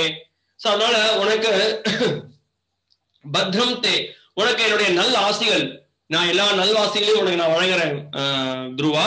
யமுனாயா தடம் சுச்சிஹி. யமுனா நதிக்கரையோரத்துல நீ போய் உன்னை தூய்மைப்படுத்திக்கோ. அந்த இடத்துல நீ தீர்த்தமாடி நீ அங்க தூய்மைப்படுத்திக்கோ. புண்ணியம் மதுவனம் யத்ர, மிகவும் புண்ணியமான, மிகவும் பவித்திரமான புண்ணியமான இடமான மதுவனம். 12 விதமான வனங்கள் இருக்கு விருந்தாவனத்தை சுத்தி இருக்கக்கூடிய இடத்துல. அதுல மதுவனம்ன்றது மிகவும் முக்கியமான ஒரு இடம். அந்த மதுவனத்துல நீ போய் தஞ்சம் புகுரு. சந்நித்யம் நித்யதா ஹரேஹே, அங்க நீ அது பக்கத்துல போய் நீ என்ன பண்ணணும்? நித்யதா ஹரேஹே, பகவான் ஹரியினுடைய நாமத்தை நீ நித்தியமா அங்க நீ அவர் மேல நீ தியானம் பண்ணி அவரை நினைச்சென்று அப்படின்னு சொல்றார். சோ பிரபுபாத் சொல்றார், பல நம்ம ஆன்மீக வாழ்க்கையை பயிற்சி பண்றதுக்கு எங்கே வேணாலும் பயிற்சி பண்ணலாம், எந்த இடத்துல இருந்தாலும் பகவான நாமத்தை சொல்லலாம். ஆனா மிகவும் சாலச் சிறந்த காரியம் என்ன அப்படின்னா, எந்த இடத்துல கிருஷ்ணருடைய பக்தர்கள் இருக்காங்களோ அதுதான் புண்ணிய ஸ்தலம், அதுதான் ஒரு தீர்த்த ஸ்தலம். கிருஷ்ணனுடைய பக்தர்கள் தீர்த்த ஸ்தலங்கள்ல அவங்க இருப்பாங்க. அதனால அவங்களுடைய சங்கத்தோடு நம்ம அந்த பயிற்சியில் ஈடுபடுறதுன்றது மிகவும் சிறந்தது. அதனால நீ மதுவனத்துக்கு போ அப்படின்னு ரொம்ப அற்புதமான ஒரு அறிவுரை கொடுக்கிறார். மதுவனம்ன்ற இடம் தூய்மையானது, பகவத் தியானத்தில் ஈடுபடுறதுன்றது தூய்மையானது. இதனால ஏற்படக்கூடிய விளைவு என்னன்றத நம்ம வர வாரத்துல பார்க்க போறோம். அதனால மதுவனத்தை பத்தின ஏற்றம், மதுவனத்தினுடைய உன்னத நிலை என்னன்றதுலாம் அந்த பொருளுரையில பிரபுபாத் ரொம்ப அழகாக விளக்குறார். அதனால நீங்க அது ஒரு வீட்டு பயிற்சியா அந்த பொருளுரையை படிக்கிற மாதிரி உங்களோட பணியோடு கேட்டுக்கிறோம். அதனால இந்த உபன்யாசத்தை நான் இதோட நிறுத்திக்கிறேன். இப்ப உங்களுக்கு இது வரைக்கும் நம்ம பேசினதுல இருந்து ஏதாவது சந்தேகங்கள், கேள்விகள், விமர்சனங்கள் வரவேற்கப்படுறது. நீங்க உங்க கையை ரைஸ் பண்ணலாம். கையை ரைஸ் பண்ணி உங்களுடைய சந்தேகம் என்னது நீங்க கேளுங்க. அப்படி இல்லைன்னா நீங்க எனக்கு நீங்க கை ரைஸ் பண்ணி நீங்க எனக்கு கால் பண்ணி கூட எனக்கு நீங்க போன்ல சொல்லுங்க. ஏதாவது சந்தேகம், கேள்விகள் இருந்தா இப்ப நீங்க வரவேற்கப்படுறது. ஹரே கிருஷ்ணா. முடிஞ்ச வரைக்கும் முதல்ல உபன்யாசத்து அயோத்தியா பத்தி பிரபு கை தூக்கி இருக்கார். ஒரு நிமிஷம் பிரபு. அயோத்தியா பத்தி பிரபு சொல்லுங்க. உங்களை அன்மியூட் பண்ணிருக்கேன்.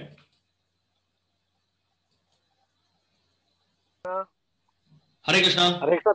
தண்டத்ராம் பிரபு. நான் தண்டத் பிரணாம். அயோத்தியா பத்தி பிரபு சொல்லுங்க. பிரபு துருவ மகாராஜ் அவர் பக்தி தொண்டுக்காக போடல, அவரு பௌதிகமா தான் போனார் இல்லையா? ஆமா. நாரதர் அவருக்கு பக்தி மார்க்கத்தை கொடுக்குறாங்க, கரெக்ட் தானே? ஆமா. ஆனா அவர் தீவிரமா இருந்தது பௌதிகமா தான் போனார். அவருக்கு ஆசை கரெக்ட், வாஸ்தவம் தான். அவருடைய ஆசை அவர் தெரிஞ்சதெல்லாம் ஒன்னே ஒண்ணு என்ன அப்படின்னா, நான் பிரம்மாவோட உயர்ந்த பதவியை அடையணும். அது ஒண்ணுதான் அவரோட உள் நோக்கமாக இருந்தது.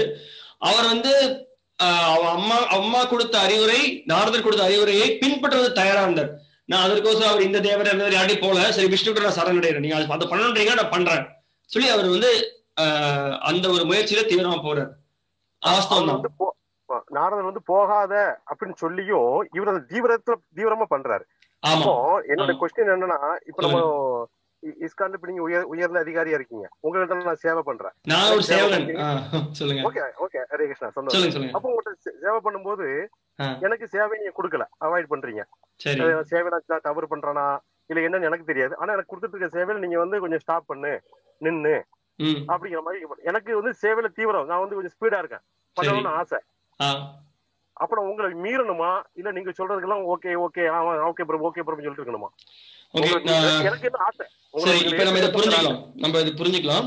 அதாவது என்ன அப்படின்னா, நம்மளுக்கு வந்து நம்மளுடைய ஆன்மீக வாழ்க்கையில் நம்மளுக்கு நம்மளுடைய அதிகாரிகள் இருக்காங்க, நம்மளுடைய குருவாக இருக்கலாம், இல்ல குருவுடைய மூத்த பிரதிநிதியாக இருக்கலாம்.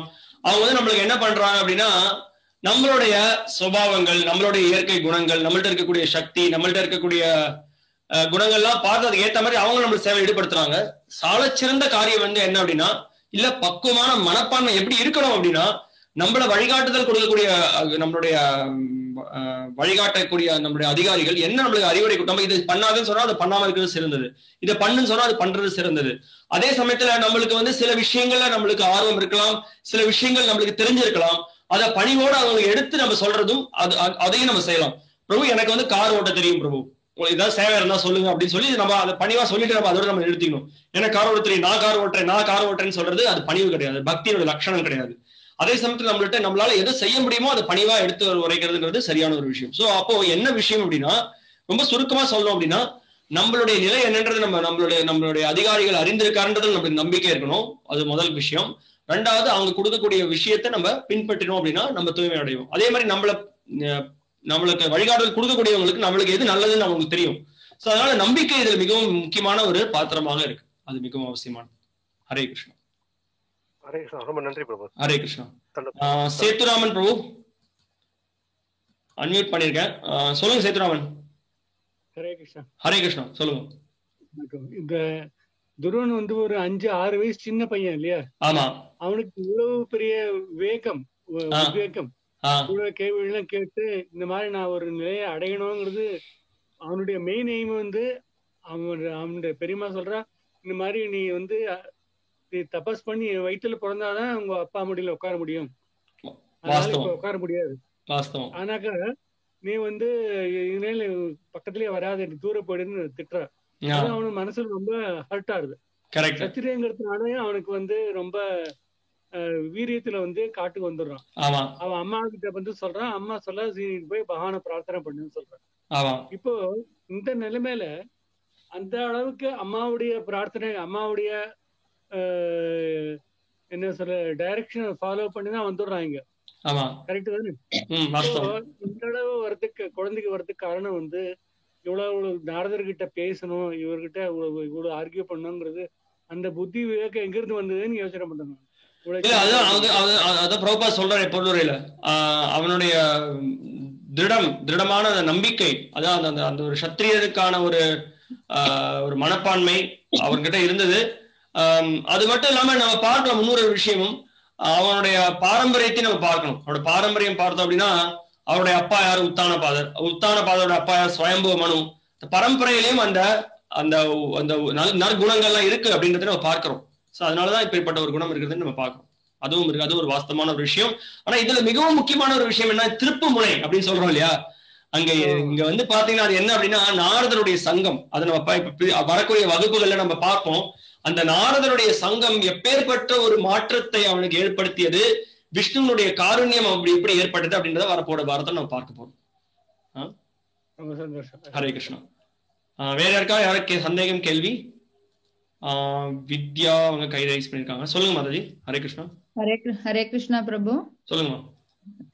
அதாவது துருவ மகாராஜுக்கு வந்து இந்த மனசுக்குள்ள மானசீகமா பகவான் வந்து பிரத்யட்சமானார் இல்லையா? அதுக்கப்புறம் தானே வந்து எனக்கு நேர்ல வா, அப்புறம் தான் நான் உன்னை பாக்கணும், அப்பதான் நம்புவேன்னு சொன்னார் இல்லையா? அந்த மாதிரி எனக்கு இதுல என்ன டவுட் அப்படின்னா, நம்ம சாண்டிங் பண்ணும்போது நம்ம துருவ மகாராஜ் மாதிரி நம்ம மனசுல வந்து மானசீகமா பகவானோட காலையோ உருவத்தையோ நம்ம நினைச்சுட்டு மானசீகமா உள்ள சாண்ட் பண்ணிக்கலாம் இல்லையா? இல்ல நம்ம வந்து வெளியில வந்து சொன்னாதான் எஃபெக்டிவா இருக்குமா?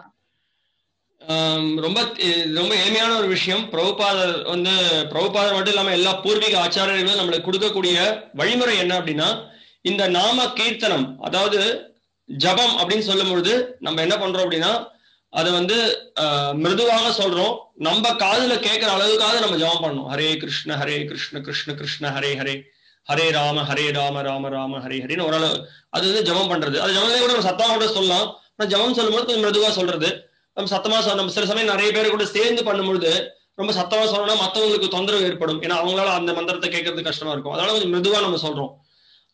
இப்ப நம்ம தனியா யாரும் இல்லடா அப்ப நம்ம சத்தமா சொல்லலாம். அப்ப அதனால என்ன பயன்?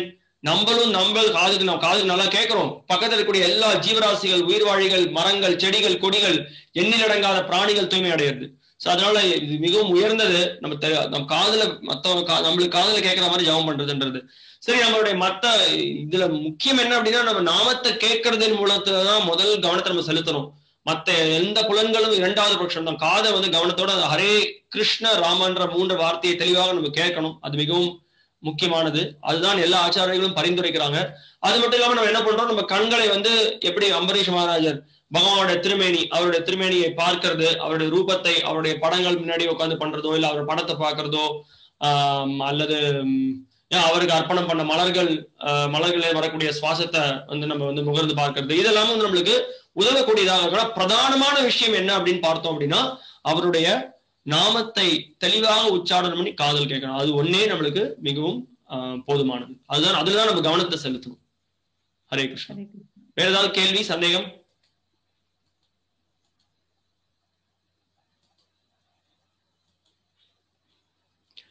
யாரோ இன்னைக்கு இப்ப ஒரு மெசேஜ் அனுப்பிச்சிருக்காங்க. இன்னைக்கு உபன்யாசோட ஆரம்பத்துல சொன்னேன், நான் திருப்பி அதை சொல்றேன் என்னன்னு. இன்னைக்கு மக்கர சங்கராந்தி அப்படின்னு அழைக்கக்கூடிய நாள். இன்னைக்கு சூரியன் உத்தராயணம் இன்னைக்கு, அதாவது வட துருவத்தை நோக்கி சூரியன் செல்லக்கூடிய நாள். அது ஒரு மங்களமான நாள். இந்த உத்தராயணம் அன்னைக்குதான் பீஷ்மதேவர் இந்த உலகத்தை விட்டு மறைஞ்சார். அவர் பகவானுடைய வாசஸ்தலத்தை அடைஞ்சார். அது ஒரு மகத்துவம். இன்னொன்னு என்ன பார்த்தோம் அப்படின்னா, இன்னைக்கு நம்மளுடைய உயர்ந்த